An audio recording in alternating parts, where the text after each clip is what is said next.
আসসালামু আলাইকুম। সকলে কেমন আছেন? কাছে দূরে যে যেখান থেকে দেখছেন, আশা করি সকলে ভালো আছেন। আমরাও খুব ভালো আছি, আলহামদুলিল্লাহ।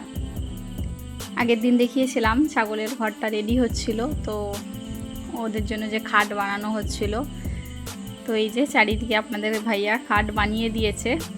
ওদেরকে এই যে তুলে দিয়েছিলাম দুপুরের দিকে। আলহামদুলিল্লাহ অনেকগুলো ছাগল হয়ে গিয়েছে এখন।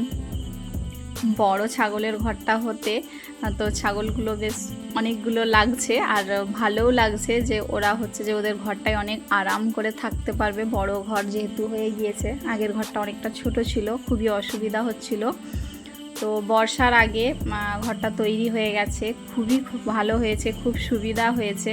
নাহলে বর্ষাতে খুবই অসুবিধা। এখন তো সারাদিন রাতি একবার করে বৃষ্টি হচ্ছে, তো বড় ঘর থাকার জন্য ওরা ওদিক থেকেই মাঠে খেয়ে, যেহেতু সুবিধা, মাঠ থেকে একদম বাগানের দিকে বাড়িটা হয়েছে, তো ওরা উঠে পড়ে।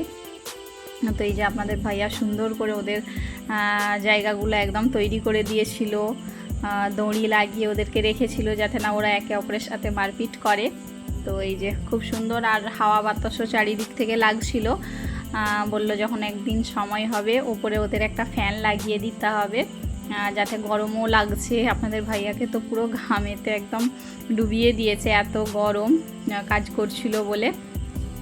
খুবই ভালো লাগছে, ওরা ওদের ঘরের মধ্যে ঘোরাঘুরি করছে, আরাম করছে মাঠ থেকে এসে। তো আমি এইদিকে হচ্ছে যে রান্নাটা সেরে নিচ্ছিলাম।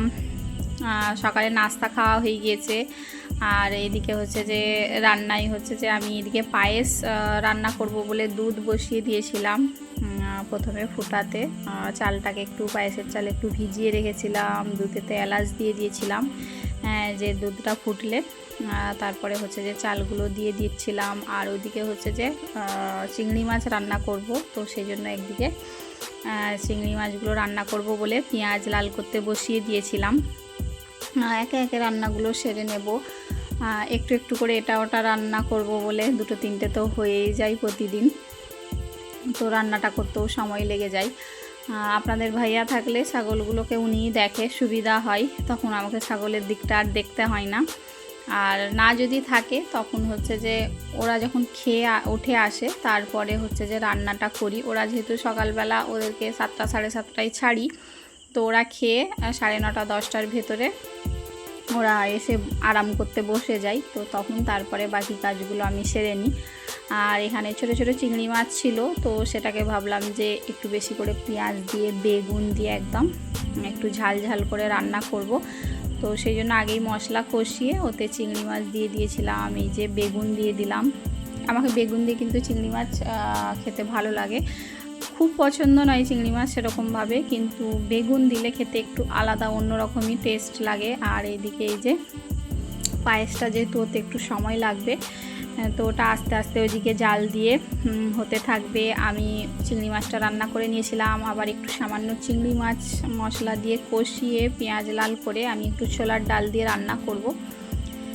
ছোলার ডাল দিয়ে সবসময় খাওয়া হয় না, কিন্তু মাঝে মাঝে কিন্তু আমাকে ছোলার ডাল দিয়ে চিংড়ি মাছ একটু কষা কষা করে রান্না করলে খেতে ভালো লাগে। কিন্তু ছোলার ডাল গরুর মাংস দিয়ে বেশি মজা লাগে, তো আজকে ভাবলাম একটু চিংড়ি মাছ দিয়ে রান্না করি। আর এদিকে শাক ভাজা করব, তো পেঁয়াজ রসুন লাল করে নিচ্ছিলাম, শুকনো লঙ্কা দিয়ে কলমি শাক ভাজা করব। আর এদিকে এই যে পায়েসটা তো যেহেতু হতে বললাম সময় লাগবে, আস্তে আস্তে করে চিনি দিয়ে দিয়েছিলাম, বাদাম কিচমিচি সবই দিয়ে প্রায় হয়ে আসছে। চাপা দিয়ে সামান্য একদম ধিমি আঁচে রেখে দিয়েছিলাম যে হয়ে যাবে। আর এদিকে এই যে কলমি শাক, এগুলো হচ্ছে যে একদম মাঠের কলমি শাক। এই কলমি শাক খেতে কিন্তু অনেক মজা লাগে, সব সময় হয় না, কিন্তু এই যে বৃষ্টির পানি পড়লে একবারই কলমি শাকগুলো হয় মাঠেতে তরতাজা, তো তুলে খেতে খুবই ভালো লাগে, খুব টেস্ট লাগে। এই মানে এতে সার দেওয়া থাকে না, অন্যরকম একটা টেস্ট থাকে এই শাকের। তো একে একে রান্নাগুলো যেহেতু কমপ্লিট হয়ে গিয়েছিল, আমি বলে একটা করে তুলে নিচ্ছিলাম, যে বলেতে করে বার করে রেখে দেব।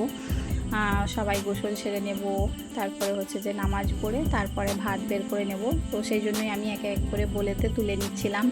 একদম কষা কষা করে ছোলার ডাল দিয়ে চিংড়ি মাছ দিয়ে রান্না করেছিলাম, একটু আদা রসুন দিয়েছিলাম, আমাকে কিন্তু এরকমভাবে কষা কষা শুকনো শুকনো একবার খেতে ভালো লাগে। ওতে এক মুঠো আমি মুগের ডালও দিয়েছিলাম যাতে একটু আঠালো আঠালো ভাব হয়। তো এই যে পায়েসটাও তুলে নিচ্ছিলাম, সব কিছু রেডি করে নিয়েছিলাম, সবই কাজ একদম সারা হয়ে গেছে। দুপুরের দিকে ছাগলরাও একটু আরাম করে, আমরাও তখন একটু আরাম করি।